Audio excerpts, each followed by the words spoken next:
물론 여긴 국민 라디오.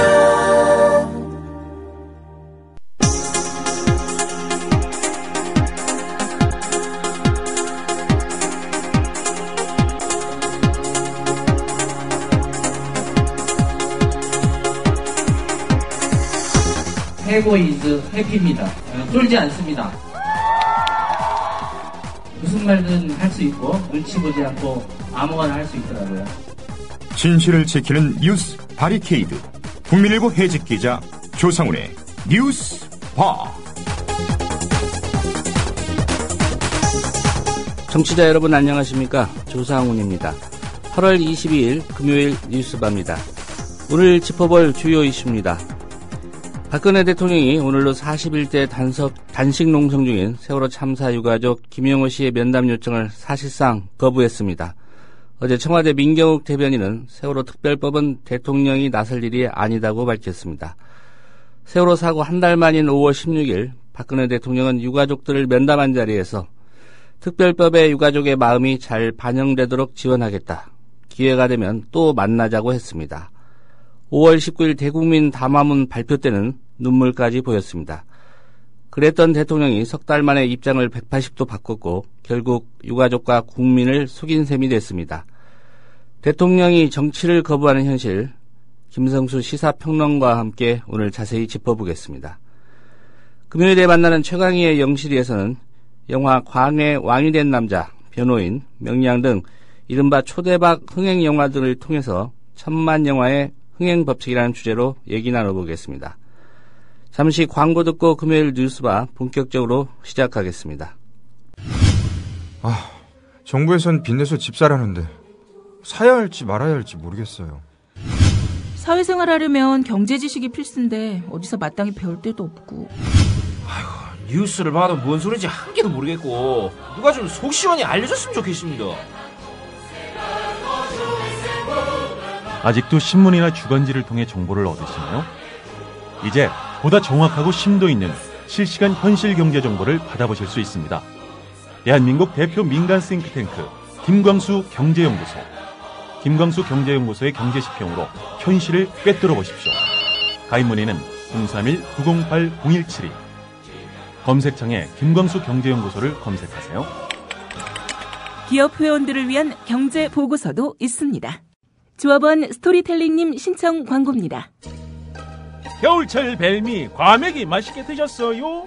포항 죽도 시장 상인협동조합에서 이번에는 간장게장을 내놓아요. 살아있는 암꽃게로 만들어 살이 탱탱한 명품 간장게장. 미디어 협동조합원께는 아주 저렴한 가격으로 모시고 배송비를 따로 받지 않습니다. 010-9896-8282 010-9896-8282 검색창에서 죽도락을 검색하세요. 밥도둑 망도둑 내 사랑 간장게장. 안녕하세요. 참여연대 대학생회원 이현정입니다. 참여연대 청년 모임인 청년의 사무국장을 맡고 있기도 합니다. 요즘 청년들에 대해 잉여다, 무력하다는 등의 비판이 많은데요. 청년은 청년인 우리 스스로가 그런 틀을 깨고 당면한 문제들을 더 적극적으로 해결하기 위해 만들어졌습니다. 배움으로 행동하고 연대한다는 슬로건을 내걸고 등록금과 취업 문제뿐만 아니라 어떻게 살 것인지에 대한 고민까지 20대로 살면서 마주하는 문제들을 청년들이 함께 고민하고 대안을 찾고 있습니다. 국민 라디오를 듣고 계신 청년 여러분, 요즘 우리 사회에 분노하고 답답했다면, 뭘 해야 할지 고민하고 있다면 참여연대로 오세요. 회원 가입은 홈페이지 www.peoplepower21.org 또는 전화 02-723-5300을 통해 할 수 있습니다. 시민의 힘으로 운영되는 단체 참여연대는 정부 지원금을 받지 않습니다. Breaking news regarding missing Malaysia Airlines Flight 3. So the United States is lowering the threshold for American. 日本と同じで現地予算やってるから意味がないんだ。环球消费调查，我们来说一种特殊的旅游。近年来呢，出国旅游。 출근길 국제뉴스 브리핑 장혜림의 월드 리뷰.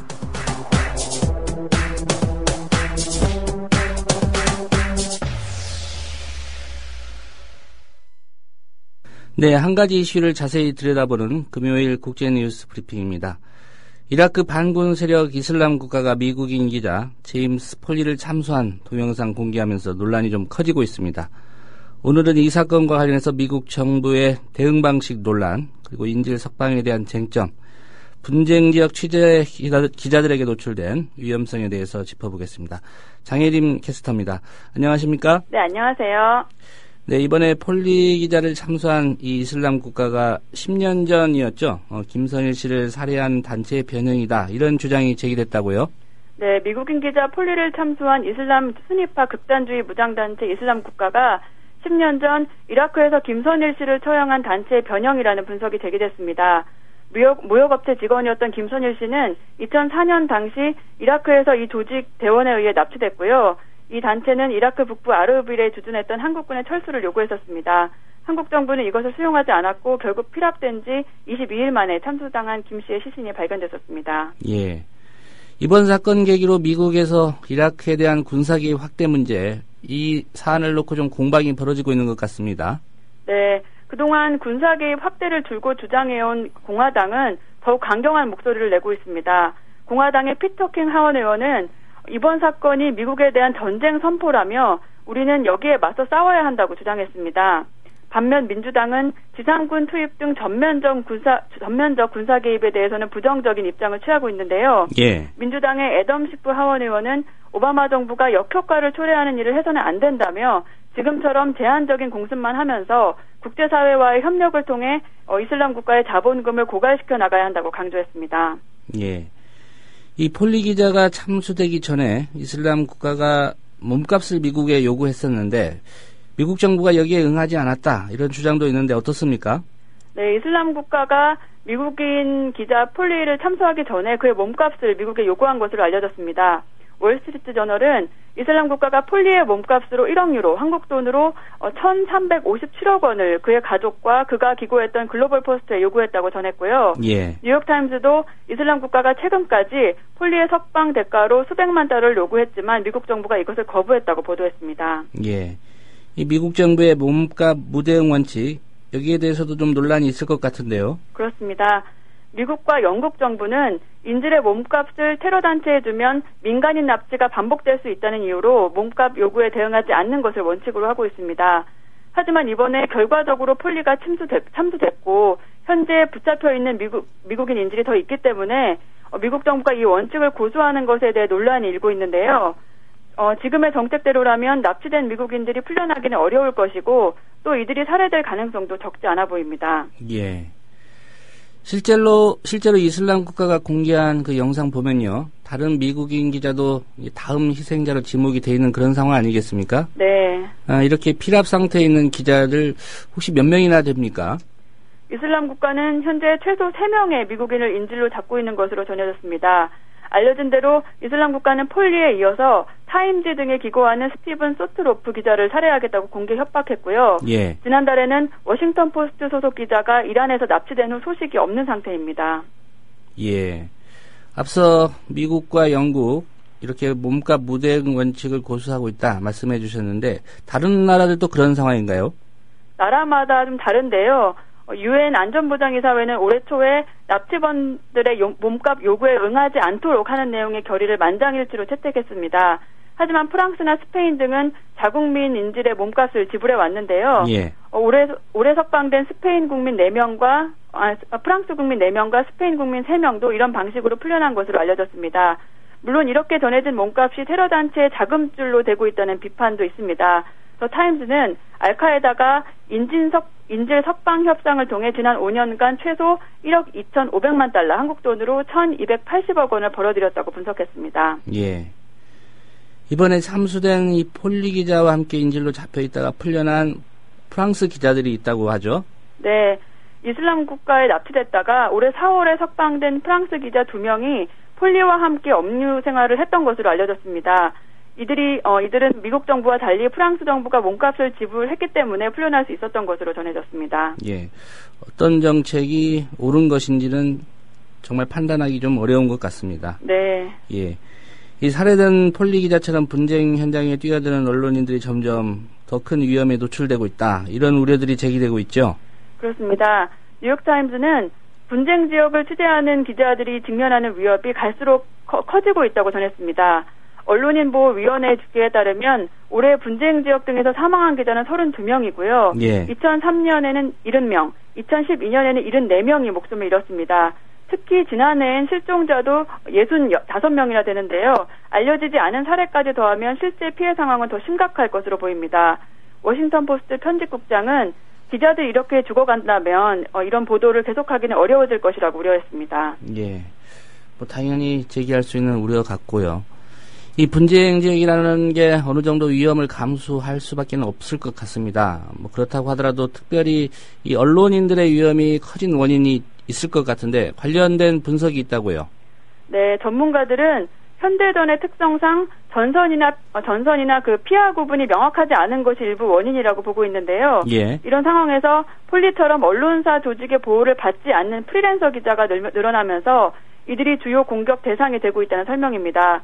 미국 크리스천 사이언스 모니터는 언론사들이 비용을 아끼기 위해서 분쟁 지역에서 자사 취재진을 철수시키면서 현장에는 프리랜서 기자들만 남은 상태라고 전했는데요. 이 보도에 따르면 이 기자들은 언론사로부터 자신이 쓴 기사에 대해 건당 돈을 받기 때문에 자발적으로 그런 위험 지역에 몸을 던지기도 합니다. 예.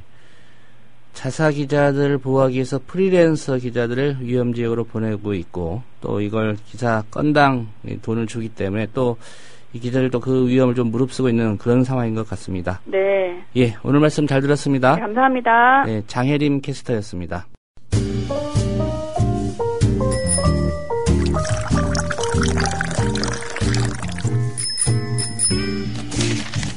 아침 신문 귀로 읽기 김용민 PD의 조간 브리핑. 네, 오늘 또 김효진 PD의 브리핑으로 함께하겠습니다. 안녕하십니까? 네, 안녕하세요. 김효진입니다. 예, 세월호 특별법. 네. 뭐 정치가 멈췄다 이런 얘기하는데 결국 여론이 박근혜 대통령이 나서야 된다 이쪽으로 향하고 있는 것 같습니다. 그렇습니다. 자, 그 얘기 전해드리기 전에 잠깐 저한테 아까 아침 일찍 온 문자 하나 소개해드리겠습니다. 그 세월호 가족대책위 유경근 대변인이 문자를 보냈습니다. 예. 세월호 참사 가족대책위입니다. 광화문에서 40일째, 오늘로 40일째죠. 40일째 단식 중인 김영호 유민 아빠님의 건강 상태가 급속도로 악화되어 강제로라도 이송해야 할 상황입니다. 아직까지도 본인은 버티겠다고 하고 있으며 의료진과 가족들은 계속 설득 중입니다. 하지만 끝까지 버티실 경우 강제로라도 이송을 해야 하는 상황입니다. 앞으로 30분에서 1시간 정도 더 설득해보고 그래도 동의하지 않으면 유민 아빠의 뜻을 거슬러서라도 병원으로 이송을 할 예정입니다. 이게 7시 1분에 온 문자입니다. 예. 예. 지금쯤이면 이제 강제로라도 이송을 해야 될지 말아야 될지. 네. 예, 그 세월호 가족들이죠. 네. 예, 판단을 해야 될 그런 시점이 된 것 같습니다. 그렇습니다. 자, 본격적으로 조간 기사 살펴보겠습니다. 한겨레 일면부터 보겠습니다. 박 대통령이 응답하라라는 제목입니다. 꽉 막힌 세월호법 각계의 목소리. 대통령이 직접 나서서 진상규명 약속 지켜야 호소라는 부제목이 달렸고요. 자, 청와대가 유가족들의 뜻이 반영된 세월호 특별법의 제정을 요구하며 어제로 39일째 단식 농성을 하고 있는 유민이 아빠 김영호 씨의 박근혜 대통령 면담 요청 재차 거부했죠. 대통령이 나설 일이 아니다라고 밝혔지만 청와대가 김 씨가 농성하고 있는 서울 광화문 광장 앞에서는 세월호 사고의 진상규명과 관련해 여러분의 의견을 수렴해 여한이 없도록 하겠다고 공개적으로 약속했던 이 박 대통령의 책임 이행을 촉구하는 사회 각계 인사들의 기자회견이 잇따르고 있습니다. 예, 대체로 이렇습니다. 대통령은 5월 19일 담화문에서 이번 사고에 제대로 대처하지 못한 최종 책임은 대통령인 저에게 있다. 여야 민간이 참여해서 진상조사를 하는 특별법을 만들겠다고 해놓고서 지금 와서는 여야가 알아서 할 일이라며 자신이 한 말을 쉽게 뒤집고 있다. 이런 지적이고요. 예. 대통령 개인이 아니라 행정부의 수반으로서 한 약속을 이행할 것을 촉구하는 겁니다. 예, 이들은 또 이 박근혜 대통령이 세월호 사고 다음 날인 4월 17일 진도체육관에서 오늘 이 자리에서 지키겠다고 약속한 거 다 지켜지지 않으면 여기 있는 사람들 다 물러나야 한다고 본인 입으로 얘기했다. 특별법 제정으로 그날의 약속을 이행하라 이렇게 촉구를 했습니다. 김영호 씨가 대통령이 직접 만나달라고 호소한 것이 발단이 돼서 어쨌든 청와대도 조금 검토는 해보지 않았겠습니까? 그 대응에 관심이 쏠렸는데 김영호 씨의 면담 신청에 회신조차 사실 직접적으로는 하지 않았죠. 김 씨의 요청을 단순히 국민 한 사람의 민원으로 간주하고 문전박대를 하고 만 것이다. 한겨레는 이렇게 지적을 합니다. 민경욱 청와대 대변인, 특별법은 여야가 합의해서 처리할 문제다. 이렇게 선을 그었는데 대통령이 정치를 외면합니다. 예. 유족들의 요구는 간단하지요. 네. 박근혜 대통령이 했던 말, 그 말대로 약속 지키라는 얘기 아닙니까? 그렇습니다. 예. 대통령이 나설 일이 아니라면 진도에는 왜 갔으며 유가족 면담은 또 왜 했는지. 왜 울었습니까? 대통령은 대통령제 국가에서 정치의 정점입니다. 너무 정점화가 심해지는 거를 막으라고 국회와 사법부가 독립된 권한을 가지는 거 아니겠습니까? 그런데 대통령은 정치를 거부하고 국회에 상당한 몫을 차지하고 있는 여당은 사실상 대통령의 방탄막이 되고 있으니 이 제도가 시스템이 제대로 굴러갈 리가 없습니다. 정말로 제가 보기에는 정치학 교과서에 나오는 안 좋은 사례로 삼아도 충분할 것 같습니다. 4월 17일 했던 얘기죠. 오늘 이 자리에서 지키겠다고 약속한 거 다 지키지 않으면 여기 있는 사람들 다 물러나야 한다. 거기에 본인은 포함이 안 되는다. 이렇게 생각하고 있는 모양입니다. 그렇습니다. 자, 경향신문 일면으로 가보겠습니다. 세월호 특별법 난국, 청와대 여당이 안 보인다. 비슷한 맥락이죠. 세월호 정국에서 청와대와 여당의 모습이 보이질 않고 있다는 겁니다. 세월호 특별법 표류로 정치는 한 발짝도 나아가지 못하고 있지만 청와대와 여당은 세월호 참사 가족 설득을 야당에만 맡긴 채 뒷짐을 지고 있다. 해법을 찾기 위해서 팔을 걷어붙이기는커녕 강 건너 불구경하듯이 발빼기로 일관하는 여권에 대한 비판이 커지고 있다. 이런 지적입니다. 김무성 새누리당 대표 지난 20일 우리 사회에 불신풍조가 만연해 있다고 지적을 했죠. 앞서서 세월호 가족을 만났는데 이들 말에 귀 기울이기보다는 가족을 탓한 것이다. 이렇게 경향은 보고 있습니다. 국조특위 파행과 교통사고, 노숙자 등 잇따른 망언으로 정작 새누리당이 불신의 원인을 제공했다는 인식은 없었다. 이런 겁니다. 오히려 특별법 재합의안을 거부한 가족이 민생의 발목을 잡고 있다는 인식도 내보였다고 경향은 찝고 있습니다. 한국일보 기사를 좀 보겠습니다. 사면입니다. 혼선 탓, 속단 탓, 싱크홀 빠진 박영선이라는 제목의 기사입니다. 정치 토파복이라는 한국일보 그 코너죠. 세월호 특별법 재합의안마저 유족 측의 거부로 표류하게 되면서 새정치연합 박영선 원내대표의 협상 과정을 두고 의문이 적지 않게 나온다는 이런 분석입니다. 일단 유족 동의 없이 협상장에 들어간 박영선 원내대표의 그 행보가 많은 지적을 받지 않았습니까? 어제 조간 브리핑 시간에 자세히 전해드렸고요. 죄송합니다.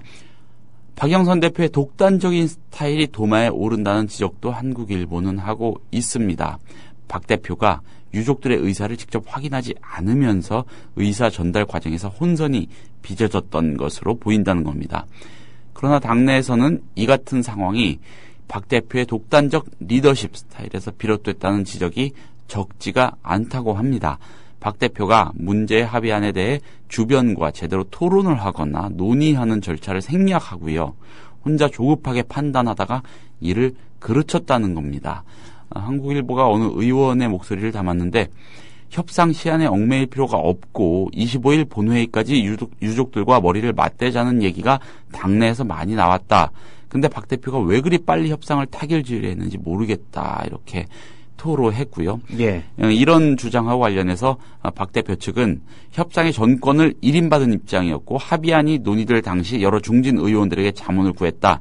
그 정도면 됐다. 수고했다는 격려까지 들었다. 이렇게 설명 내지는 해명을 했다고 합니다.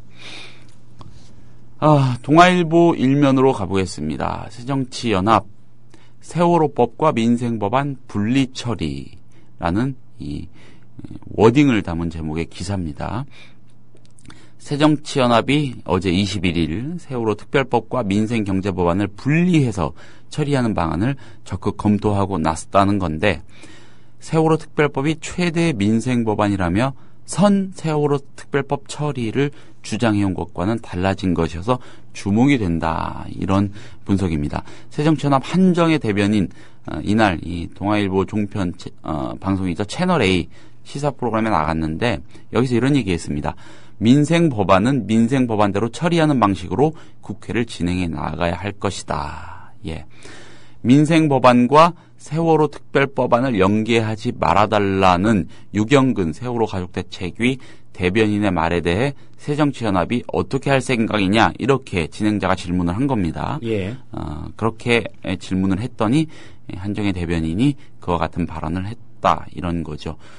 새정치연합은 민생법안의 처리 시점을 고심하는 것으로 알려져 있다고도 동아일보는 적고 있습니다.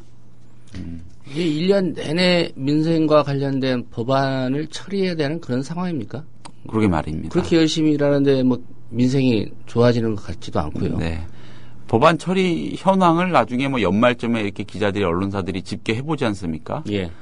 별로 뭐 된 것도 없습니다. 제대로 된 법안 1년에 한 건만 처리해도 국회에 할 일 다 했다고 평가할 수 있을 것 같은데. 그렇습니다. 그 제대로 된 법안 세월호 특별법이 되면은 가장 좋을 것 같습니다. 예.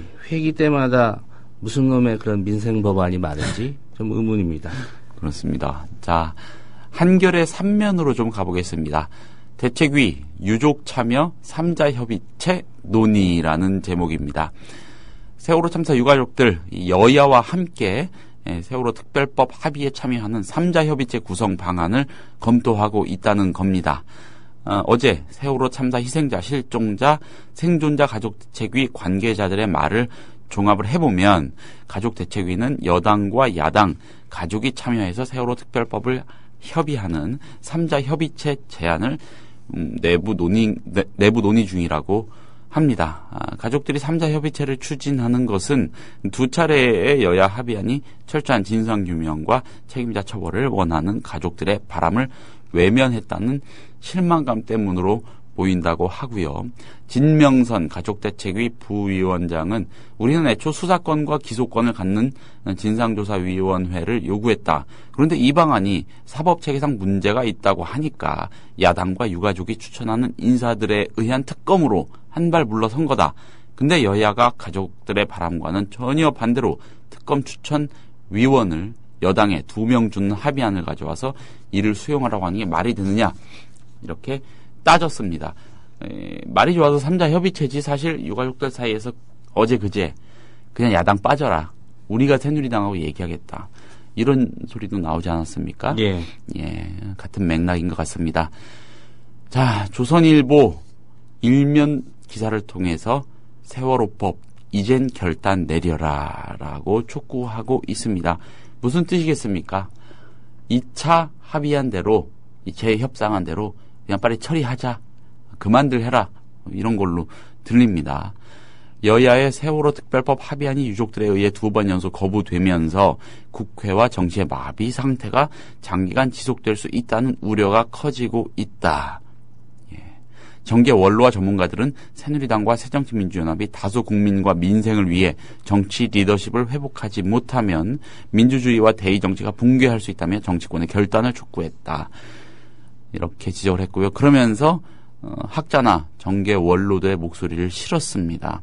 경희대 윤성희 정치학 교수, 여야의 정치 지도자들이 자신들의 합의조차 지키지 못한 것은 정치 리더십의 심각한 위기다. 여야 합의조차 지켜지지 못하면 민주주의가 제대로 작동할 수 없다고 말했습니다. 예. 대통령이 자기가 한 말 약속 안 지키는 것에 대한 언급은 없습니까? 그렇습니다. 예, 없습니다. 이만섭 전 국회의장 목소리도 땄네요. 야당이 정말 집권을 생각한다면 지금처럼 민생 법안과 세월호 특별법을 연기해선 안 된다. 예. 야당이 정말 집권을 생각한다면 이런 전제에 의한 그 분석은 글쎄요. 지금 이 시국에 뭐 굳이 반영을 해야 될지 모르겠습니다. 네. 단국대 가상준 교수는 정치학 교수인데 자꾸 국회의원들이 장외 세력의 눈치를 보고 의견을 묻는 것은 대의 정치를 스스로 부정하는 것이다. 이렇게 지적을 했습니다. 장외 세력, 외부 세력이라는 말에 학자들도 동조를 하네요. 예. 자, 비슷한 맥락에서, 비슷한 시각에서 분석 기사를 냈는데 전혀 다른 결과가 나온 경향신문의 3면 기사를 이어서 소개해드리겠습니다. 역시 전문가들 목소리를 담았는데 제목이 이렇게 뽑혔습니다. 힘 있는 청와대, 여당이 나서야 풀린다. 원로 전문가 세월호 해법이란 부제입니다. 자, 여기에 등장한 사람들이 한 얘기, 이 워딩만 요약해서 전해드리겠습니다. 임채정 전 국회의장, 손 놓고 있는 여당이 중심적으로 풀어가야 한다. 유족의 뜻을 가능한 한 들어주는 게 해답이다. 이상돈 중앙대 명예교수입니다. 그간 모욕적 발언에 대한 여권의 진솔한 사과와 해결 의지 표명에서부터 시작해 풀어야 한다. 윤평중 한신대 교수, 중요한 변곡점에 와 있다. 다수의 국민이 여야, 청와대, 유족 모두를 지켜보고 있다. 김윤철 경희대 후마니타스 칼리지 교수, 여야만으로 부족하면 시민사회 유족을 포함한 사자협의 틀을 정치권이 나서서 만들 필요가 있다. 박상훈 후마니타스 대표, 유족들에게 전략적 융통성을 기대하기 어렵다. 야당이 유족과 대화를 통해 지혜롭게 일하는 수밖에 없다. 네, 조선일보가 다룬 이 전문가 원로들의 목소리와 상반됩니다. 예. 어느 쪽 목소리가 더 설득력이 있는지는 우리 청취자들께서 판단을 해보시면 되지 않을까 싶습니다. 조선일보는 결국 정치권이 결단을 내려라 네. 이렇게 주문했고요. 네. 경향신문은 힘 있는 청와대 여당이 나서야 풀린다. 네. 이런 견해인 거죠. 그렇습니다. 자, 세월호 문제 오늘 종합브리핑에서는 여기까지 전해드리고요. 세계일보 1면으로 가서 성난 민심에 뚫린 방탄이라는 제목의 기사 소개해드리겠습니다. 법원이 어제 이른바 철피아, 비리 의혹 등을 받고 있는 현역 국회의원 3명에 대한 구속영장을 발부했죠. 그러나 입법로비 의혹 수사를 받는 야당 의원 2명의 구속영장은 기각이 됐습니다. 이로써 22일 방탄국회의 회기에 접어들기 전에 현역 의원들 신병을 확보하려던 검찰 계획은 절반의 성공을 거뒀다. 이런 얘기입니다. 방탄국회 뒤에 숨으려다가 구속영장이 발부된, 즉 구속된 새누리당 조현용 의원, 새정치민주연합 김재윤 의원, 그리고 새누리당 박상은 의원의 사진을 함께 실었습니다. 앞서 서울중앙지검 특수 2부 지난 19일에 이 서울종합예술실용학교로부터 입법로비를 받은 혐의로 신계륜, 김재윤, 신하경 의원에 대한 구속영장을 청구했고요. 서울중앙지검 특수 1부는 철도 납품업체로부터 거액의 금품을 수수한 혐의를 받는 이 조 의원에 대해 최근 구속영장을 청구했죠. 영장실질 심사를 담당한 법원은 소명되는 범죄 혐의가 중대하고 구속의 사유와 필요성이 인정된다면서 영장을 발부를 했습니다. 자, 세계일보 3면 기사를 좀 이어서 보겠습니다. 예. 좀 재밌다고 해야 할지 어처구니가 없다고 해야 할지 잘 모르겠습니다. 제목입니다. 검 들이닥치자 차명폰 들고 도주. 국회 안에서 쫓고 쫓기는 숨바꼭질이라는 제목입니다. 기사 내부의 소제목 이렇습니다. 강력범 뺨치는 도주국, 교란 작전도. 예. 새누리당 박상은, 조현용 의원의 치밀한 도주 행각에 검찰은 혀를 내둘렀다. 박상은 의원은 보좌진을 동원해 검찰 추격을 교란했고, 조현용 의원은 차명폰을 활용해 행적을 숨겼다. 당 지도부는 물론 변호인과도 한때 완전히 연락을 끊을 정도로 완벽한 잠적을 기도했다는 겁니다. 어제 기사가 언급한 이날은 어제죠. 예. 어제 하루만 버티면 되는 거였으니까 어떻게든 숨어보려고 이렇게 한 겁니다. 예. 차명폰 교란 작전. 예. 박상은 의원은 전날 휴대전화를 의원회관 사무실에 두고 퇴근을 했다고 합니다. 그러나 자택으로 돌아가지 않았고요. 밤새 의원회관에 있는 것처럼 위장하려 한 거다 이겁니다. 예. 조현용 의원은 오전 일찍부터 회관 사무실에서 자취를 감췄고요. 차명폰을 갖고 내뺐다가 행적 노출을 우려해 이마저도 끊어버렸다는 겁니다. 조현용 의원 추적에 수사관만 10여 명이 동원됐고요. 검찰은 국회 주변 이 CCTV를 살펴보고 친척집 등 연고지를 중심으로 조현용 의원의 흔적을 쫓았으나 실패했습니다. 검찰은 두 의원 행적에 혼선을 주려 한 측근들을 범인 도피죄로 처벌할 방침을 세웠다가 일단 상황을 관망하는 분위기라고 합니다. 검찰은 어제 오전 10시쯤에 의원회관에 서울지검하고 인천지검 소속 수사관들을 보내서 강제구인장 집행에 나섰습니다. 검찰이 의원회관까지 뒤진 것은 지난해 9월 통합진보당 이석기 의원에 대한 영장 집행 이후 처음입니다. 예. 아무튼 그런 결과로 앞선 기사에서 말씀드렸듯이 몇 명의 의원이 결국 구속이 됐습니다. 우리 국민들이 뭐 국회의원들에게 특별히 높은 도덕적인 수준을 기대하고 있지는 않잖아요. 네, 그렇습니다. 예. 또 뭐 검찰이 뭐 이런 국회의원들 비난할 입장은 아닌 것 같습니다. 네. 음란행위 의혹받고 있는 검사장도 있지 않습니까? 예. 어쨌든 재밌는 나라입니다. 네. 참고로 이 김수창 전 제주지검장에 대한 경찰 수사 결과 이르면 오늘 오전에 아니면 오늘 오후에 발표가 된다고 합니다. 알려지기로는 김수창 전 지검장이 그 CCTV 속 임을 막고 음란 행위 한 것도 맞다 이렇게 결론이 난 것으로 지금 알려지고 있는데 아무튼 좀 지켜봐야 되겠습니다. 한겨레 12면 사회면 기사로 좀 가보겠습니다. 교학사 한국사 교과서 수정본도 오류투성이라는 제목입니다. 기사를 제가 읽어봤는데 한마디로 교학사 교과서 이거 정말 함량 미달입니다. 2015학년도에 고등학교에서 실제 사용될 가능성이 있는 교학사 한국사 교과서 수정본이 오류투성인 것으로 확인됐다. 이런 건데 한겨레가 역사학계의 고대사 전문가들한테 자문을 구해서 교학사의 고등학교 한국사 교과서 수정본을 일일이 분석을 해본 겁니다. 50쪽에 불과한 고대편에서만 70여 개의 크고 작은 오류가 발견이 됐다는 겁니다. 예. 오류가 한쪽에 한 페이지에 1.4개 꼴입니다. 예. 한 개 넘게 페이지당 한 개 넘게 잘못된 얘기가 들어가 있다는 겁니다. 네. 교과서에서 사용하기에 부적절한 용어와 문장은 물론 기초적인 역사적 사실을 잘못 소설한 부분도 많았다고 하고요. 심지어 교육부가 수정 권고한 내용을 그냥 무시하고 고치지 않은 대목도 있다고 합니다. 몇 가지 소개를 한겨레가 하고 있습니다.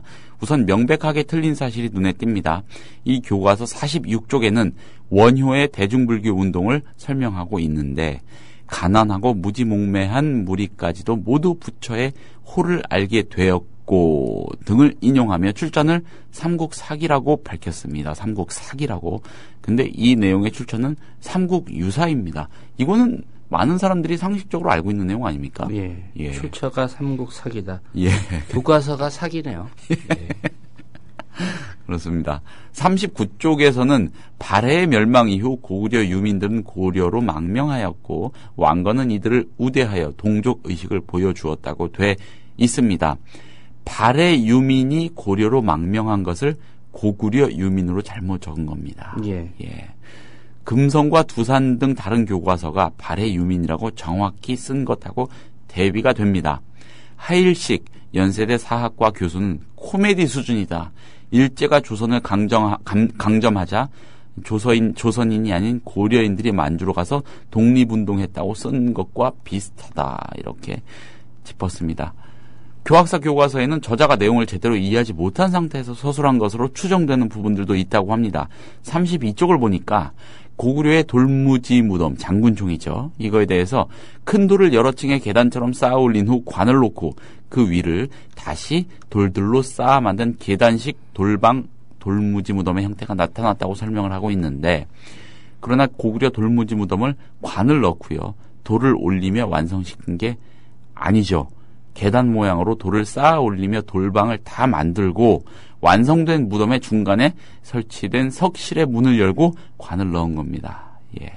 한국고대사학회 회장인 임기환 서울교대 교수는 돌무지 무덤에 대한 설명은 저자가 장군총에 대해 아예 모르는 거라고 보면 된다. 이렇게 설명을 했습니다. 전덕재 단국대 사학과 교수는 이렇게 말합니다. 교학사 한국사 교과서는 여전히 부적절한 용어와 표현, 내용에 혼란이 발견된다. 수정본도 교과서로서 품위를 갖췄다고 평가하기 어렵다. 교학사 교과서대로 시험을 봤다가 틀리는 것도 문제지만 학생들이 역사적 사실을 잘못 알게 되는 것도 큰 문제라고 짚었습니다. 예. 교학사로 공부하고 시험 보면 틀립니다. 수능 시험을 두 가지 버전으로 출제를 해야 되겠군요. 교학사본. 교학사 버전과 교학사 교과서 이외의 버전으로요. 예. 경향신문 8면으로 가서요. 군 문제 좀 살펴보겠습니다. 윤일병 사건, 같은 번호 다른 내용 두 서류, 군 조작 흔적이라는 제목입니다. 예. 경향신문이 확인을 해보니까요. 28사단 헌병대는 4월 15일 수사 결과 보고서에서 윤일병 사건 관련 보고서죠. 연천의료원 의사에 따르면 윤일병 도착 당시 맥박 및 심장은 뛰고 있었으나 자가호흡을 하지 못했다고 썼습니다. 다른 곳은 멀쩡했으나 기도 폐쇄만 문제였다고 설명하는 셈입니다. 그러나 당시 윤일병 의무기록에는 맥박이 없는 상태였다고 되어 있다고 합니다. 자, 4월 8일 발급된 이 의무기록은 헌병대가 4월 15일 군 검찰에 송치시 넘긴 서류 목록에서는 빠져 있다고 하고요. 군 검찰도 이 기록을 재판부의 증거로 내놓지 않다가 3차 공판에서야 처음 제출했다고 합니다. 갑작스러운 기록의 출처에 대해 군 당국은 헌병대가 5월 13일 제14, 27호 서류로 추가 송치했다고 밝혔습니다. 그러나 재판부는 이미 제출된 같은 출처의 같은 날짜, 같은 번호가 존재했습니다. 예, 수사기록상 5월 13일 제14, 27호는 의무기록과는 전혀 다른 부검감정서 추송 서류라고 하는 거죠. 서류 조작 가능성이 제기되는 대목입니다. 자, 군 수사 당국은 이처럼 초기 수사 실패가 드러나자 적어도 윤일병 질식사는 제대로 파악했다고 면피를 시도한 것으로 보입니다. 예. 4월 7일까지 체포영장 등에는 뇌부종 등으로 인한 사망이라는 기록만 있었습니다. 뇌부종은 기도 폐색 때문일 수도 있지만 심정지가 원인일 수도 있습니다. 그러나 헌병대는 8일 아침 군 검찰에 윤일병 시신 처리 지휘를 요청하면서 기도 폐쇄에 의한 뇌손상 추정이라고 썼습니다. 부검 전에 사인을 결론 낸 겁니다. 예. 예. 이게 좀 날짜가 왔다 갔다 해서 좀 헷갈리실 수도 있는데 이게 핵심인 것 같습니다. 부검 전에 사인을 결론 냈다는 거죠. 예. 한 가지 사건에 같은 날 작성한 같은 번호의 문서의 내용이 서로 틀립니다. 다릅니다. 예. 하나는 조작했다는 얘기죠. 네. 요즘 군대에 대해서 막말을 좀 저도 한마디 해보고 싶은데 참 진짜 개판입니다. 개판 그냥. 군대가 되는 것도 없고 안 되는 것도 없고 이상한 곳 아니겠습니까? 진짜 너무 좀 이해할 수가 없습니다. 세계일보가 오면에서 조금 더 깊이 들어갔습니다. 내부 고발자는 배신자, 낙인, 양심에 재갈 물리는 군이라는 제목입니다. 자, 가혹행위, 은폐, 고착화의 원인으로 이 내부 고발자를 낙인 찍고요. 이 양심적 발언을 못하게 하는 그런 분위기의 군대 현실을 짚은 겁니다. 병이든 간부든 군에서 내부 고발은 배신자 취급을 받죠. 보안을 이유로 이를 원천 봉쇄해야 하는 제도도 문제고요.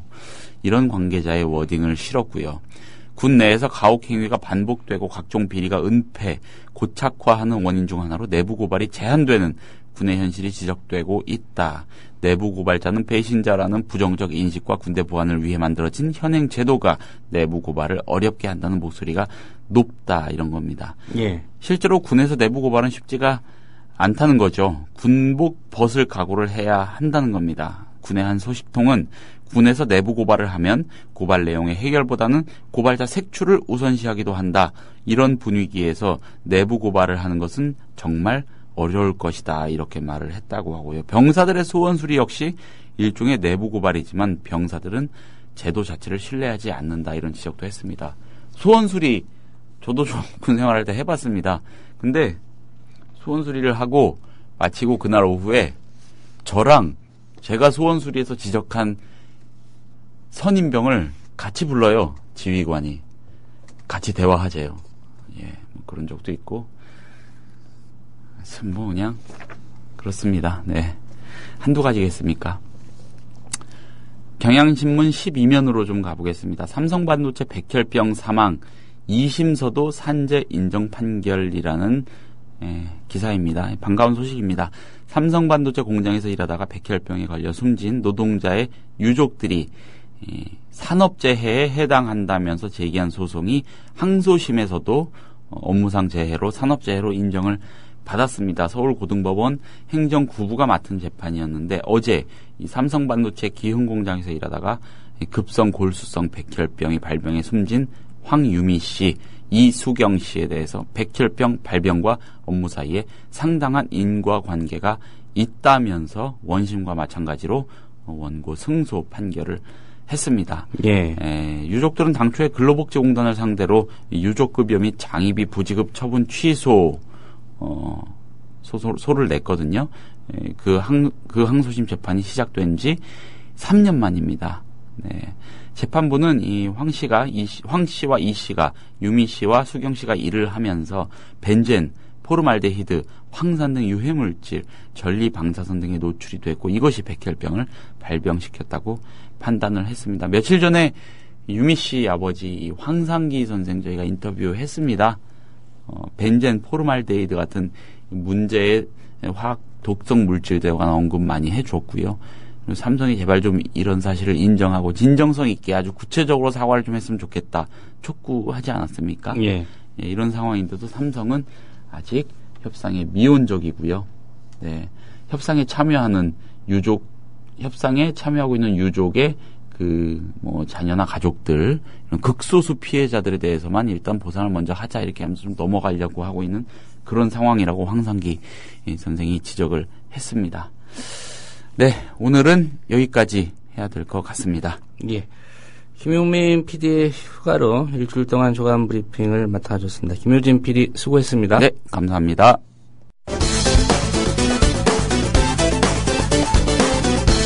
새정치민주연합인가, 새누리하 청년합인가. 새누리당 이완구 원내대표의 새정치연합 박영선 원내대표 쉴드치기. 대한민국의 법과 질서는 현재만을 위한 것이 아니고 소중한 미래까지 만드는 사회적의 근간입니다. 분노와 불신을 걷어낼 수 있도록 우리 모두 함께 노력해야 세월호 교훈인 국민 안전, 국가 대개혁의 과제도 완수해 나갈 수 있다고 생각을 합니다. 이런 의미에서 박영선 원내대표의 힘들어도 재협상은 없다는 말씀에 정치인의 한 사람으로 평가를 합니다.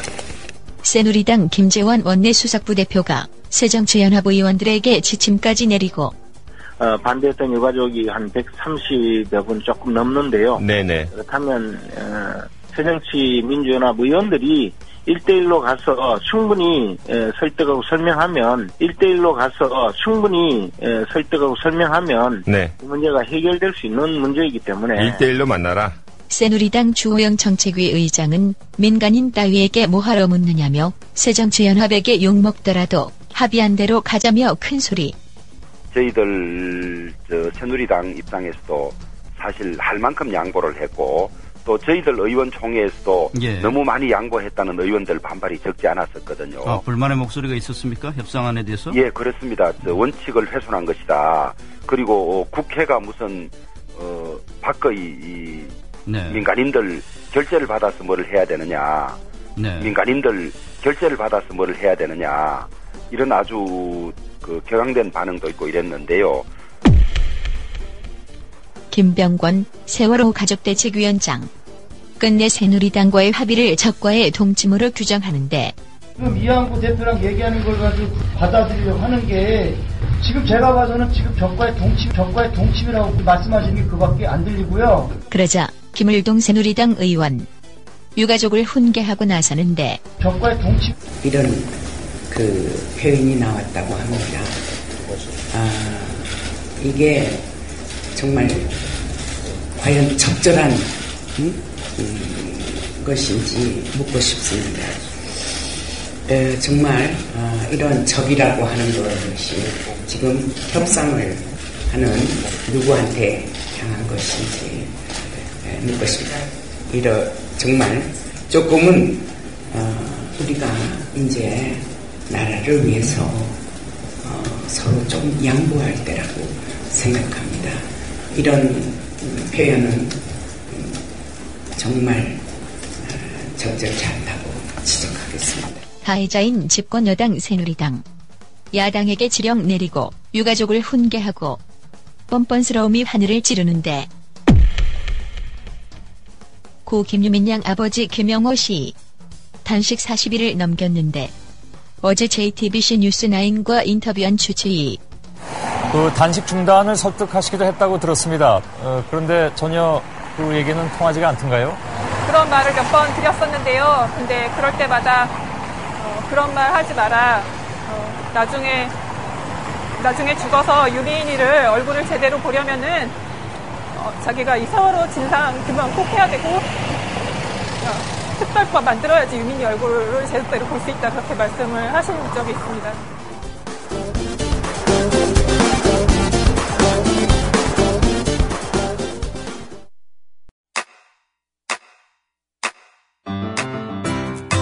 국민라디오 지지하는 4가지 방법 아시나요? 다운로드하기, 별점 주기, 댓글 달기, 구독하기. 국민라디오를 보다 많은 이들에게 전할 수 있는 가장 손쉬운 방법. 다운로드하기, 별점 주기, 댓글 달기, 구독하기. 잊지 마세요. 다운로드하기, 별점 주기, 댓글 달기, 구독하기.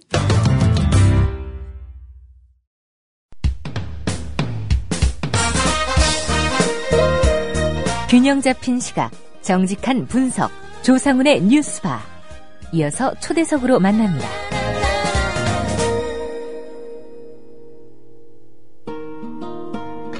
네, 세월호 사고 희생자 단원고 유민 양의 아버지 김영호 씨, 오늘로 단식 40일째 들어섰는데요. 네, 조금 전에 병원으로 건강이 악화돼서요, 이송이 된 것 같습니다. 김영호 씨가 단식을 하면서 가졌던 바람, 박근혜 대통령과의 면담이었습니다. 세월호 사고의 진상 규명을 위해 도와달라고 박 대통령에게 호소하려는 게 목적이었습니다. 박 대통령은 이런 김영호 씨의 하소연을 결국 뿌리쳤습니다. 청와대는 세월호 특별법 문제는 여야 정치권이 알아서 할 일이라고 그렇게 선을 그었습니다. 정치의 정점에 있는 대통령이 이 정치를 거부하고 있는 현실, 김성수 시사평론가와 함께 자세히 좀 들여다보겠습니다. 김 선생님 안녕하십니까? 안녕하세요. 김성수입니다. 예, 이게 김영호 씨가 병원에 간 게 이게 안타까운 일인지, 어쨌든 본인 의사와는 달리 단식은 중단할 수밖에 없는 상황이 됐고요. 예, 뭐 잘된 일인지 그것조차도 좀 판단이 안 서는 그런 상황인 것 같습니다. 박근혜 대통령이 결국 김영호 씨 면담 거부했습니다. 뭐 특별법 문제 청와대 대변인 입을 빌려서 대통령이 나설 일이 아니라 여야 정치권이 알아서 할 일이다, 이런 입장인데요. 이 박 대통령이 김영호 씨의 면담 요청 거부한 진짜 이유, 김 선생님은 뭐라고 분석하십니까? 책임에서 벗어나기 위한 것이죠. 실제로 박근혜 대통령은 이번 사태가 청와대 쪽으로 책임이 넘겨지지 않기 위해서 아주 세심한 그런 작전들을 쓰고 있다고 생각이 드는데요. 그중에 대표적인 것이 교황성화와 만났을 때도 역시 세월호 유가족들에 대해서 안타까운 마음을 갖고 있고, 그리고 교황께서 위로해 주셔서 고맙게 생각한다, 이런 식의 레토릭을 구사하는 것이 바로 그 일입니다. 예. 다시 말해서 눈앞에 벌어져 있는 일들에 대해서 직접적인 책임을 갖고 있는 사람들이 있고, 그 책임을 지고 있는 사람들이 일을 하고 있는 상태에서 그것에 개입하게 된다면 어떻게 보면 적절한 그런 중재자로서의 역할을 하는 것이 아니다라는 그런 식의 일종의 원칙, 일종의 문법을 만들어내고 있는 건데요. 사실 대통령이라고 하면은 우리나라에서 일어나는 모든 일에 대해서 무한 책임을 지고 있다라고 하는 측면, 그리고 세월호 참사가 우리 정부 시스템의 그야말로 총체적인 무능을 보여준 사건이었다는 측면, 그리고 세월호 특별법이라고 하는 것이 차후에 벌어질 수 있는 또 다른 이러한 참사를 막을 수 있는 그런 기준으로서의 명분을 갖고 있다는 측면에서 보면 박 대통령의 이러한 거리두기가 굉장히 어색하게 느껴지는 것이죠. 예. 새누리당의 입장 박근혜 대통령과 뭐 똑같다 이렇게 봐야 될까요? 현재 상황으로 본다면 말이죠. 그렇습니다. 지금 새누리당하고 박근혜 대통령은, 그러니까 청와대 쪽은요, 이러한 적절한 거리두기를 통해서 대통령의 지지율이 내려갈 때는 당의 지지율을 존속시키고, 또 당의 지지율이 내려갈 때는 대통령의 지지율을 존속시키는 방법으로 전국의 주도권을 계속 지켜왔습니다. 그러니까 결과적으로 이런 작전은 이심전심이 있었다고 봐야죠. 그러니까 새누리당의 입장에서도 박근혜 대통령한테 책임이 안 돌아가게 하면서 이것을 일종의 그 입법 논란으로 계속 이끌어갈 전략적인 필요가 있었던 것이고, 박근혜 대통령 같은 경우도 이런 그 입법 논란에서부터 뭔가 이제 희석이 되는, 그 세월호 참사에 대한 유가족들의 의지라든가 이런 것들이 희석이 된 이후에, 혹은 아주 결정적인 파국이 된 이후에 그 대통령이 받아서 그것을 해결하는 모습들이 훨씬 더 모양새가 좋다고 생각을 하고 있는 것 같아요. 그러니까 이런 작전이 뭐 일종의 정치 수리라고 봐야 되는 것입니다. 예. 그 대통령이 마치 본인은 정치와 무관한 그런 자리에 있는 사람처럼 얘기를 합니다. 국회가 알아서 하라는 얘기도 그렇고요. 대통령이 나설 일이 아니다.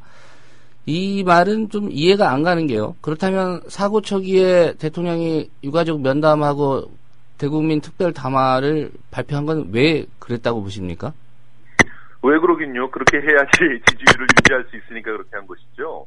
그러니까 이게 어떻게 보면은 우리 국민들의 그 순수함들을 갖다 보여주는 그런 모습일 수도 있고, 또 마땅히 이런 부분의 문제들을 지적을 해야 되는 감시 체계들, 가장 대표적인 건 언론이겠죠.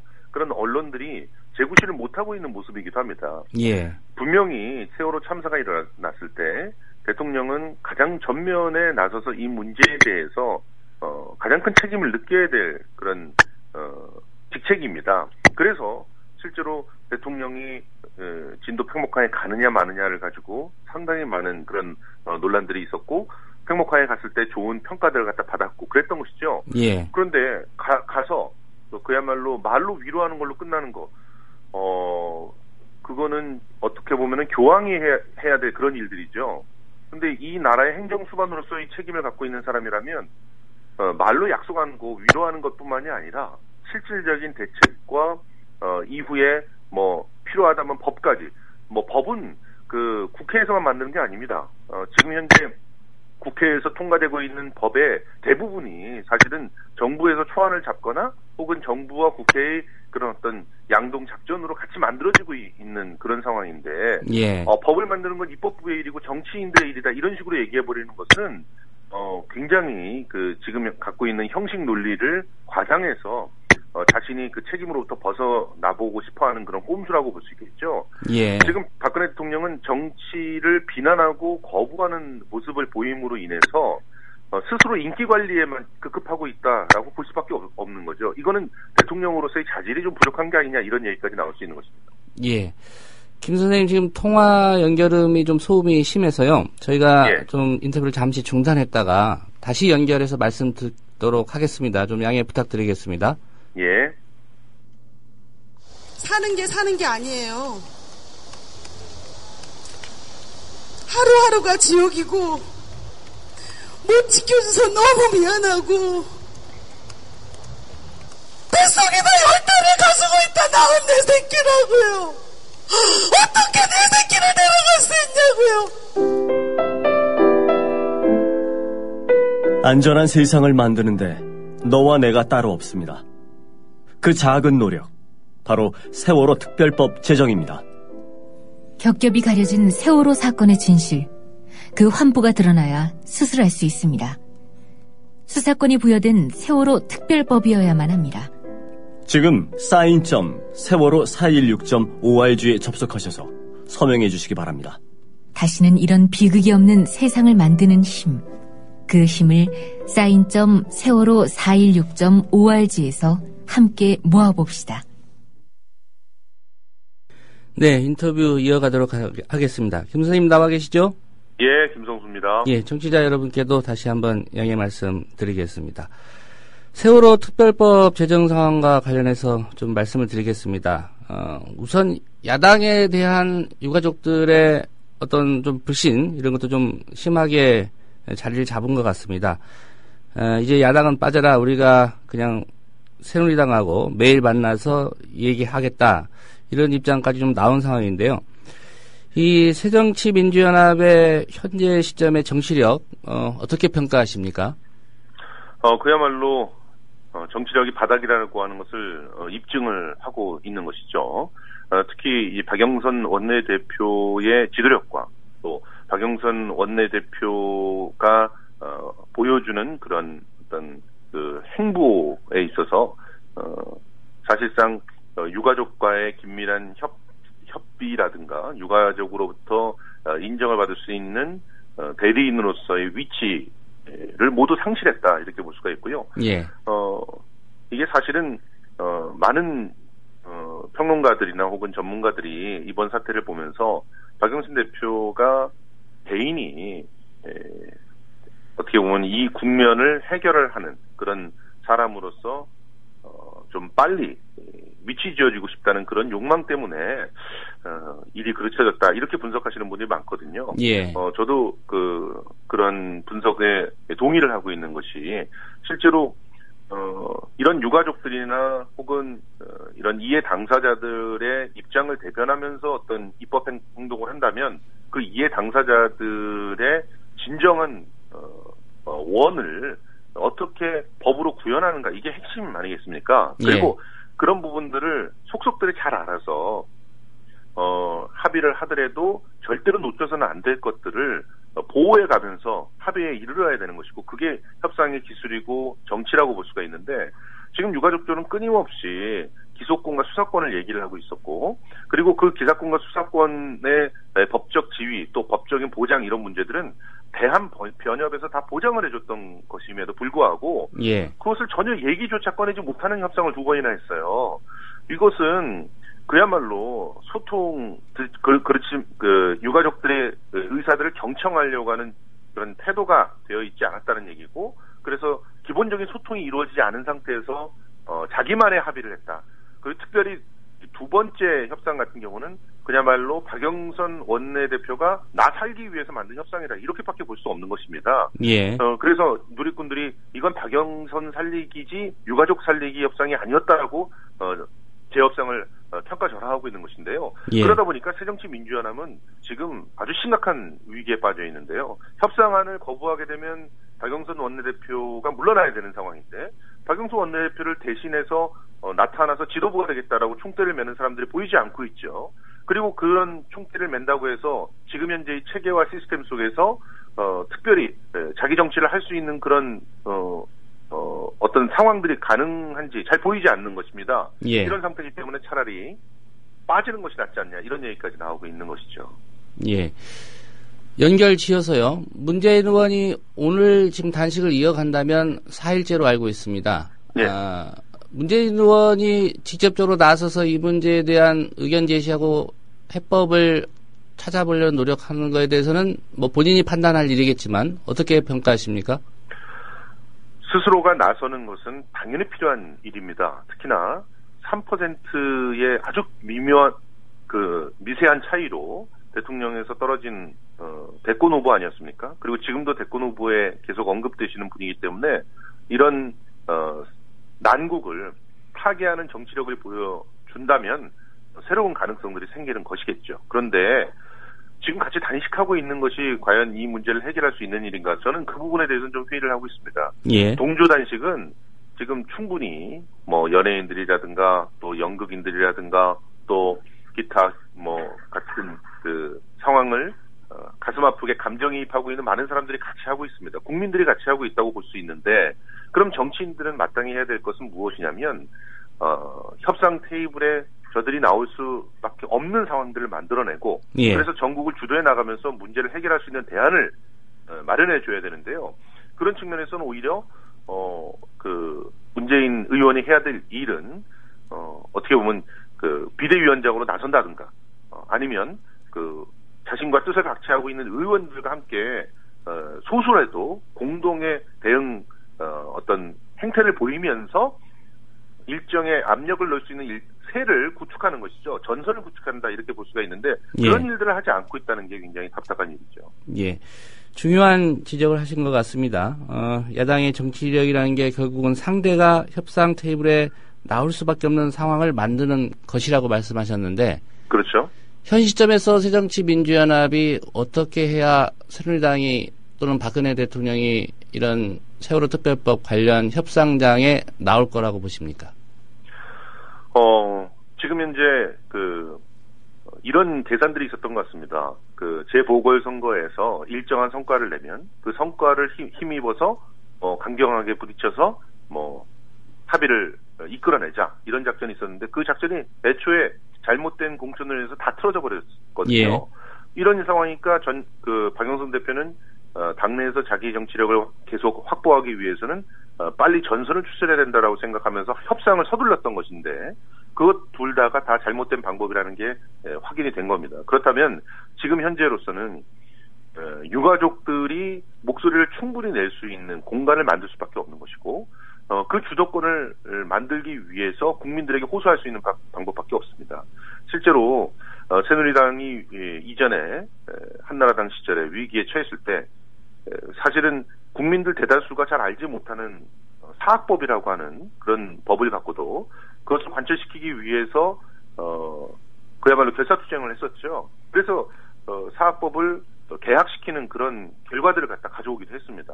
그런 전례들을 갖다 보면서 빨리 전선을 구축하는 것들이 필요하다고 보고요. 그 전선은 확실한 리더에 의해서 구축이 된다고 보기 때문에 지금 현재 친노 강경파다 혹은 유가족 당이다 이렇게 불리는 새정치민주연합 내에서 유가족들의 목소리가 필요하다라고 느끼는 그런 사람들 중심으로 지금 전선이 좀 재편이 돼서 리드를 해나가야 되지 않을까 생각이 들고요.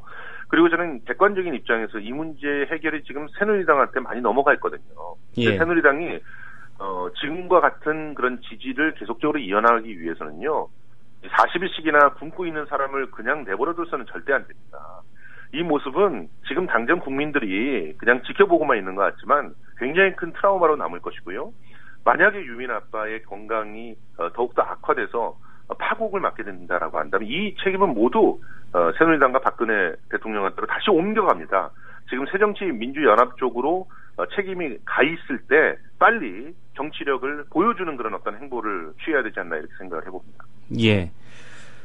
야당이 구체적으로 생각할 수 있는 방안 중에 이제 사학법 예를 들어주셨기 때문에 장외투쟁 얘기도 나올 수 있을 것 같고요. 근데 한 가지 새정치민주연합이 그렇게 결론을 낸 것인지는 모르겠지만 민생법안은 별개로 따로 처리해야 되는 거 아니냐 여기에 대한 새정치민주연합의 의견이 일부 오늘 보도가 됐습니다. 세월호 특별법과 민생법안 분리 처리에 대해서는 어떤 견해 갖고 계신가요? 지금 현재 얘기되고 있는 법안이 민생 법안이라고 저는 생각하지 않고요. 경제 활성화를 위한 법안 정도로는 얘기할 수가 있을 것 같습니다. 다시 말해서 기업들이 기업을 좀 더 잘 하기 위한 법의 성격들이 굉장히 강한 법들입니다. 그런데 이걸 자꾸 민생 법안이라고 얘기하는 것 자체가 일정한 프레임 싸움에서 지고 들어가는 것인데 예. 민생 법안이라고 하니까 사람들은 그 법이 빨리 통과돼야 우리의 삶이 좀 나아지지 않겠느냐 이렇게 생각을 하는 상황이지만 그 민생 법안의 일부는 민영화와 굉장히 관련되어 있는 그런 법들이기 때문에 서민들의 삶의 질을 저하시킬 수 있는 방향으로 갈 수도 있거든요. 그렇기 때문에 철저하게 이 부분은 분리해서 생각하느냐 이걸 떠나서 정확하게 법의 성격들을 알리고 그 법이 왜 필요한지 그리고 필요 없다면 어떤 부분을 개선해야 되는지를 알리는 그런 입법 전쟁들을 해 나가야 되는데 지금은 입법 전쟁을 할 수 있는 시기가 아니지 않습니까? 예. 그렇기 때문에 먼저 세월호법을 처리하고 난 다음에 이 일들을 처리해야 되는 것이 맞고요. 그런 것들이 발목 잡기가 아니라고 하는 것은 얼마든지 진정성을 통해서 설득해낼 수가 있는데요. 그런 것들을 야당에서 해주지 않는다면 또다시 섣부르게 통과된, 그야말로 밀려서 통과된 이런 법들 때문에 다시 태풍이 몰아치는 그런 시기가 오게 될 수도 있습니다. 그렇기 때문에 지금은 좀 더 그런 부분에 대해서는 신중해야 되지 않을까 생각합니다. 예, 민생법안이라는 게 결국은 민영화의 생기를 불어넣는 법, 이렇게 진단을 해주셨군요. 예. 예, 오늘은 시간 관계상 여기까지 듣겠습니다. 말씀 잘 들었습니다. 고맙습니다. 네, 김성수 시사평론가였습니다. 인터뷰 초기에 통화 음질이 좀 좋지 않았습니다. 김성수 평론가 문제는 아니었고요. 저희 시스템상에 좀 오류였던 것 같은데 다시 한번 사과 말씀드리겠습니다. 여러분께서는 지금 국민일보 해직기자 조상훈이 진행하는 국민라디오 아침 시사 프로그램 조상훈의 뉴스바를 듣고 계십니다. 네, 영화 얘기 나누는 금요일입니다. 최강희의 영실이 순서입니다.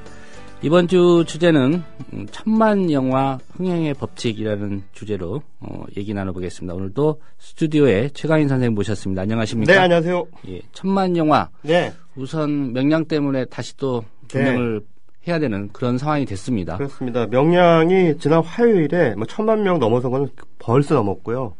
1,500만 명을 넘었었죠. 역대 1위죠. 예, 역대 1위죠. 저는 1,500만 명이라고 하는 숫자가 생겨날 수 있으리라고는 그전에는 상상도 못했는데 1,500만이라는 숫자 한번 경험하지 않았습니까? 영화 말고요.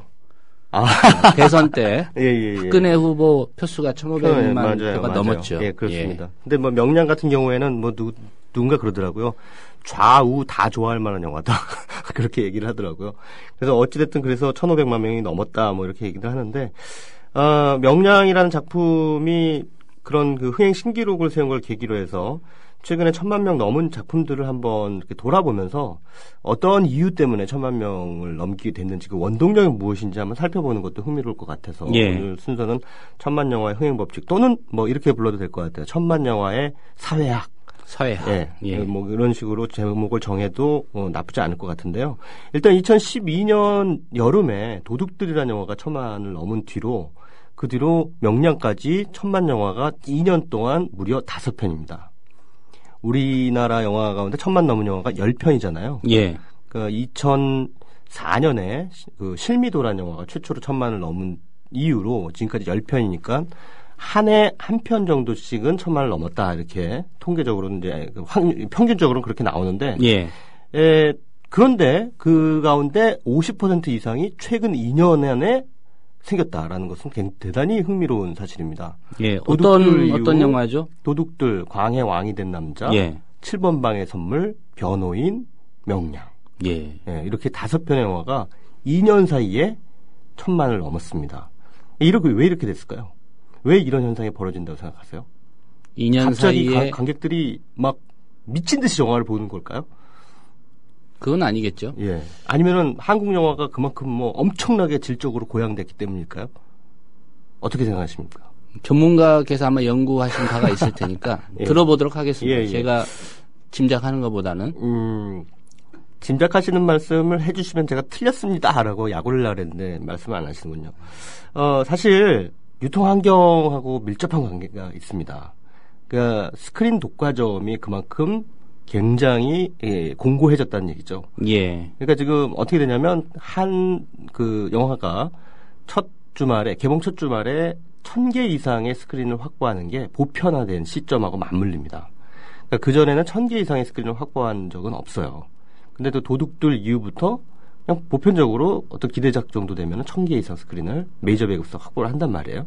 그러면은 이제 오프닝 성적이 올라가게 됩니다. 예. 개봉 첫 주말에 엄청나게 많은 관객 동원을 이제 하게 되죠. 이렇게 되면은 무슨 현상이 벌어지냐면 부수 효과 혹은 대세 효과가 벌어져요. 어떤 영화가 개봉 첫 주말에 몇백만 명 모았다더라. 이러면 이제 언론이 스포트라이트를 비추기 시작하고 주목을 하게 되죠. 그러면서 그 영화가 다시 한번 이 대중들의 관심을 끌어당깁니다. 그래서 흥행을 견인한다라는 얘기가 그래서 나오는 거거든요. 너 아직도 그 영화 못 봤어? 네. 이러다 보니까 아니 그 영화 다 봐야 되는 거야? 또 막상 극장에 가면 그 영화밖에 안 걸리는 것 같고요. 그렇죠. 네. 그러니까 백화점으로 치면은 다 상품만 진열해놨다고 생각을 해보세요. 백화점에 갔는데 그럼 그거 사야 되는 거예요. 어쩔 수 없이 한 브랜드의 상품만 앞에다 쫙 진열해놓으면 제일 잘 보이는 곳에 예, 그 브랜드를 딱 전시해 놓으면은 당연히 손이 먼저 가게 돼 있습니다. 가장 예. 잘 팔리게 돼 있습니다. 이제 그런 식으로 관객들을 포획하는 거죠. 그래서 오프닝 성적이 높아지면은 이제 이후에 만약에 그 영화가 괜찮네 완성도 면에서 썩 나쁘지 않은 평가를 받게 된다고 한다면은 또 아까도 말씀드렸던 그 대세 효과로 인해서 흥행을 견인하는 그 부차적인 효과로 이어지게 되는 것이죠. 그래서 500만까지는 영화의 힘으로 가고 예. 500만 이상은 흥행의 힘으로 간다라는 얘기가 있어요. 그만큼 흥행이 또 다른 흥행을 만들어낸다라는 얘기입니다. 이거를 이제 미디어 하이프라는 말도 쓰는데 미디어 하이프, 그러니까 띄워주기죠. 미디어가 큰 영화를 좀 더 주목을 하면서 사람들의 기대감을 상승시키고 예매점이 올라가면서 많은 스크린을 확보하게 만드는 원동력이 되고 많은 스크린을 확보하게 되면 그만큼 많은 관객 수를 첫 주에 포획하면서 오프닝 기록을 세우고 그 오프닝 기록이 또 다른 기대감을 또 높이게 되는 그런 이제 순환 구조인 거죠. 예. 그래서 요즘 보면 오프닝 기록 세우려고 일단 스크린을 많이 확보하는 걸 떠나서 개봉일도 앞당기잖아요. 그러니까 원래 옛날에 기억하시죠? 옛날에는 토요일이 개봉일이었어요. 근데 요즘은 목요일인가요? 목요일도 넘어서 요즘은 수요일에 개봉을 해요. 예. 네, 다시 토요일로 가겠네요. 이렇게 가다가는 당기다 보면 화요일, 월요일 이렇게 해가지고 한 바퀴 삥 돌 것 같아요. 예. 그러니까 이게 수요일에 개봉한다는 게 이게 상식적으로 말이 됩니까? 미국도 금요일, 목요일 이때 개봉해요. 근데 우리나라가 너무 경쟁이 심하다 보니까 점점 당기면서 이제 수요일까지 오게 된 상황이 이제 우스꽝스러운 상황이 된 건데 아무튼 그런 유통 환경의 변화와 천만 영화가 양산되는 것과는 아주 밀접한 상관관계가 있다. 예. 이렇게 말씀을 드릴 수밖에 없을 것 저도 같습니다. 이 주제 들은 다음에 한번 찾아봤어요. 그랬더니 네. 이게 공식 통계 같습니다. 네. 통합 전산망이라는데 네네네. 명량 같은 경우에 스크린 확보수가 1586 네네. 맞는 겁니까? 네, 그렇습니다. 예. 첫 주말에 1586개의 스크린을 지금은 1000개 이하로 떨어지긴 했습니다만 예. 그렇게 해야 많은 관객수를 포획하고 그래서 아시다시피 평일 최고 기록, 오프닝 최고 기록 이렇게 계속 최고 기록을 경신했죠. 근데 그걸 경신할 수밖에 없어요. 그렇게 많이 해버리면 그 사람들의 기대감하고 이렇게 맞물리면서 시너지를 만들어내는 거예요. 폭발력을 만들어내는 거죠. 만약에 명량이라는 영화가 그 정도 지금과 같은 완성도를 갖춘 작품인데 한 500개 정도 스크린에서 상영이 됐다고 한번 가정을 해봅시다. 그러면 과연 1000만 넘었을까요? 저는 못 넘었다고 생각해요. 근데 분명히 그런 밀어주기, 스크린 독과점 환경 이런 것도 1000만 명을 넘기는데 아주 중요한 변수로 활용이 되고 있다라는 것입니다. 자, 그럼에도 불구하고 그래도 많은 관객들이 어찌됐든 끌어당김에 의해서 낚인다고 하는 그런 상황이라고 할지라도 1000만 명을 넘긴다는 것은 일종의 사회적인 신드롬이 만들어졌다는 얘기잖아요. 예. 많은 사람들이 요즘도 명량 이순신 신드롬 얘기하고 이렇게 말하는 것처럼 어떤 영화가 어떤 폭발적인 흥행을 하는 데 있어서는 기본적으로 그 사회에 어떤 잠재되어 있는 어떤 결핍 또는 열망하고 광범위한 접점을 만들어냈기 때문에 가능하다라고 볼 수가 있거든요. 예. 그런 걸 전제로 했을 때 개별 영화들이 왜 1000만이 넘었을까를 한번 곱씹어 보면 흥미로운 그 당대의 사회적인 맥락과 연결되어 있는 지점을 찾아낼 수가 있습니다. 일단 지난 2012년에 1000만 명을 넘은 광해 왕이 된 남자라는 작품을 한번 생각해 보자고요. 예. 광해 왕이 된 남자 아시다시피 가짜 왕 하선이 광해군을 대신해서 한 보름 정도 왕 노릇을 하면서 오히려 진짜 왕보다 훨씬 더 선정을 베풀고 그 백성의 편에 서서 대동법 같은 걸 강력하게 추진하고 하잖아요. 예. 그런 모습을 보면서 사람들이 또 감동을 받고 하는 것이 그때 당시에 많은 사람들이 어필했던 것이 제가 보기에는 그때 만약에 3개월 뒤에 대선이라고 하는 그 사회적인 이슈가 없었다면 불가능했을지도 모른다라는 생각이 드는 거죠. 이건 물론 결과적인 얘기이기도 합니다만 광해 왕이 된 남자는 대선을 앞두고 사람들의 마음속에 품어 있는, 그러니까 사람들이 마음속에 품고 있는 이른바 서민적 리더십에 대한 결핍과 열망을 충족시켜준 영화다. 우리도 저런 지도자상을 원한다. 네네. 이런 내포가 있었겠죠. 그렇습니다. 예. 광해 왕이 된 남자인데 어쨌든 선거 결과는 근해 왕이 된 여자가 됐습니다. 그렇죠. 예. 아니, 근데 뭐, 오비 일학인지는 모르겠습니다만, 뭐, 우연의 일치라고 믿고 싶습니다. 아무튼, 그 영화가 1,000만을 넘긴 뒤에 대선에서 박근혜 대통령이 당선을 됐고, 그 영화를 배급한 회사의 모 회사 회장님이, 감옥에 가셨죠. 네, 물론 뭐, 특정경제가중처벌법 위반으로 가셨지만, 어쨌든 가셨죠. 네. 사실 정권이 맘만 먹으면 다 털잖아요. 네. 털면 먼지 다 나오니까. 예. 예, 예. 어쨌든 그거는 뭐 완전히 직접적인 연관성이 있다고 확언할 수는 없으되 참 희한한 우연의 일치다라는 생각이 들어요. 우연이겠죠, 뭐. 네, 우연이라고 생각합니다. 네. 그건 뭐 듣고 계신 청취자분들이 판단하시면 될 문제고요. 어쨌든 그랬다는 거예요. 사실은 그랬다는 거고. 그리고 또 변호인이라는 영화도 마찬가지예요. 변호인이라는 영화도 어떻게 보면은 노무현 전 대통령의 서거에 대한 어떤 대중들의 마음속에 숨겨져 있던 어떤 부채감 같은 거 있잖아요. 예. 그런 것을 건드렸기 때문에 그 영화가. 이게 또 개봉 시점이 대선 한 1년 그 시점이죠? 지난 뒤죠. 예, 지난 예. 뒤고 어떻게 보면 지금의 리더십에 대한 어떤 실망 뭐 이런 것들이 그 저간에 깔려 있었다라고 볼 수도 있는 거죠. 자, 어찌됐든 그 변호인이 그렇고요. 그 다음에 7번 방의 선물이라는 영화는 왜 그러면 1,000만 명을 넘었을까? 라는 어떤 질문을 또 누군가가 한다면 저는 그런 대답을 합니다. 7번 방의 선물이 개봉한 시점을 봐라. 대선 직후입니다. 대선 직후에 우리나라 인구 중에 많은 분들이 울고 싶으셨어요. 예. 근데 7번 방의 선물이 딱 울고 싶은 사람들 뺨 때려주는 영화였거든요. 예. 실컷 울고 싶은 거예요. 멘붕에 왠지. 빠진 분들도 예, 예. 많았었고요. 그런 분들에게 실컷 울 수 있는 기회를 안겨준 작품이 바로 7번 방의 선물이었습니다. 그러다 보니까 1,000만 명이 훌쩍 넘어서게 된 거죠. 물론 영화가 가진 내용이 이를테면 정당한 약자가 부당한 강자에 의해 핍박받는 것에 대해서는 일단 많은 분들이 그 공분하는 부분이 있어요. 그것이 일단 거대한 동인이라고 할 수 있겠지만 모든 영화가 어떤 그 직접적으로 뭔가를 연상시키지 않는다 할지라도 하나의 그 대중들이 가지고 있는 잠재적 트라우마를 이렇게 건드리게 되면 일종의 트리거 효과 혹은 뭐 점화 효과가 발생을 하게 됩니다. 예. 그러면서 그것이 폭발적인 흥행 현상으로 벌어지게 되는 것이죠. 자, 그렇다면 명량이라는 영화는 왜 1,000만, 1,500만까지 갈 수 있었는가? 이순신 리더십이라고 하는데 이순신 리더십의 정체가 과연 뭔가? 라는 이제 의문을 우리가 가질 수가 있게 되겠죠.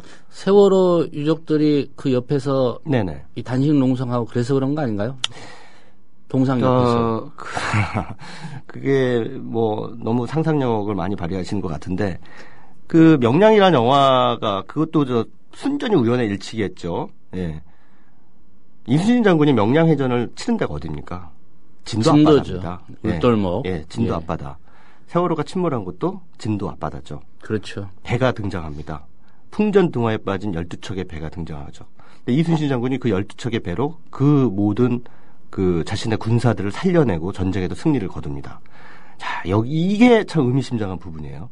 그러니까 직접적인 연상은 아니더라도 이 명량이 담고 있는 내용이 바로 그 세월호 침몰 사건과 관련해서 부재됐던 당시에 한국 사회에서 부재했던 리더십을 이순신 장군을 통해서 대리 만족을 느끼고 있다라고 해석할 수도 있다는 거죠. 그렇죠. 예, 물론 이거를 너무 과장된 해석이다. 좀 아전인수 아니냐 이렇게 말씀하시는 분들도 계시겠습니다만 제가 앞서서 말씀드렸다시피 충격적인 어느 하나의 사회적 사건이나 이슈는 사람들의 마음속에 트라우마를 만들어냅니다.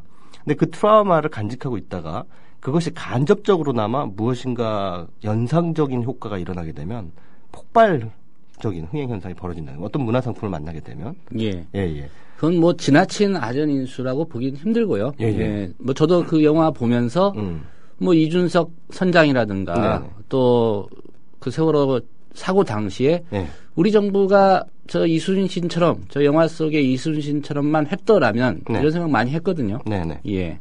뭐 관객 대부분이 그런 느낌 받았을 것 같은데요. 그렇습니다. 그래서 뭐 더 구체적으로 말씀드리면 만약에 세월호의 선장이 이순신과 같은 사람이었다면 어땠을까? 또 더 나아가서 세월호의 구조 책임자가 만약 이순신과 같은 명석한 판단의 소유자였다면 어땠을까? 조금 더 나아가서 세월호의 대응 지침을 낼 정부 지도자가 이순신처럼 연민과 사람의 목숨에 대한 연민 그리고 명민함을 동시에 갖춘 이었다면 이런 가정법이 만들어줄 수 있다는 거죠. 예. 분명히 연관성이 있다고 생각합니다. 그래서 저는 명량의 흥행 현상은 어떻게 보면 이순신이라는 어떤 자랑스러운 역사적 인물에 대한 어떤 우리의 의식을 확인하고 마는데 그치는 게 아니라 지금 바로 이 시대에 없는 실종된 리더십에 대한 그 대중의 결핍감, 이것이 만들어낸 거대한 반작용이다. 이렇게 보는 것이죠. 예. 네. 130% 동의합니다.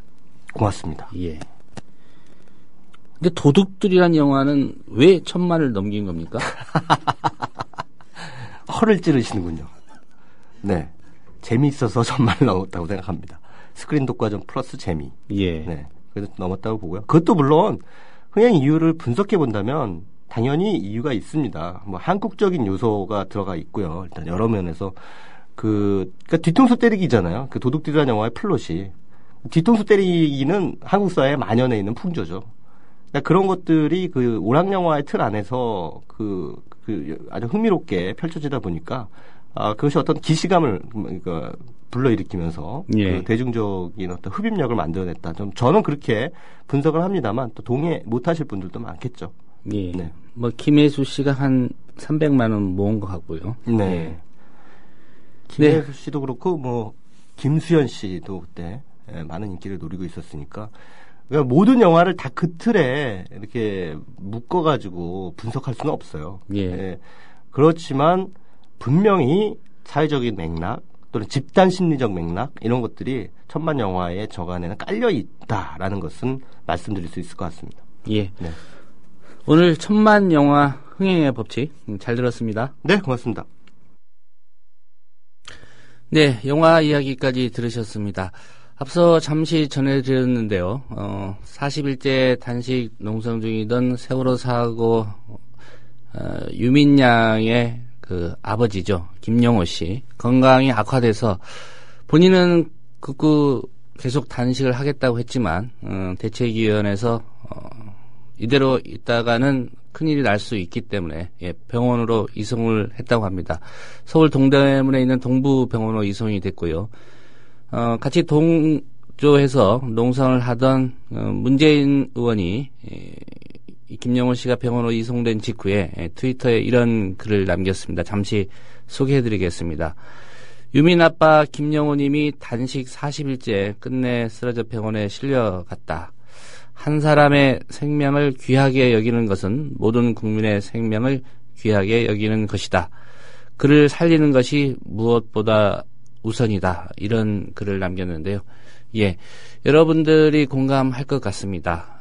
김영호 씨, 한 사람의 목숨을 귀하게 여기는 것이 결국 모든 국민을 귀하게 여기는 것이라는 이 문재인 의원의 말에 모두가 공감하실 것이라고 생각하고요. 어쨌든 병원으로 이송됐으니만큼 하루빨리 좀 건강을 회복하고 치유되기를 모든 국민과 함께 바라겠습니다. 오늘 뉴스바가 준비한 소식은 여기까지 마무리하도록 하겠습니다. 주말 동안 의미 있는 시간들 보내시기를 바라겠고요. 저는 다음 주 월요일 오전 7시 30분에 다시 인사드리도록 하겠습니다. 네, 김용민 PD가 휴가를 마치고 다음 주 월요일부터 다시 조간 브리핑을 담당할 것 같고요.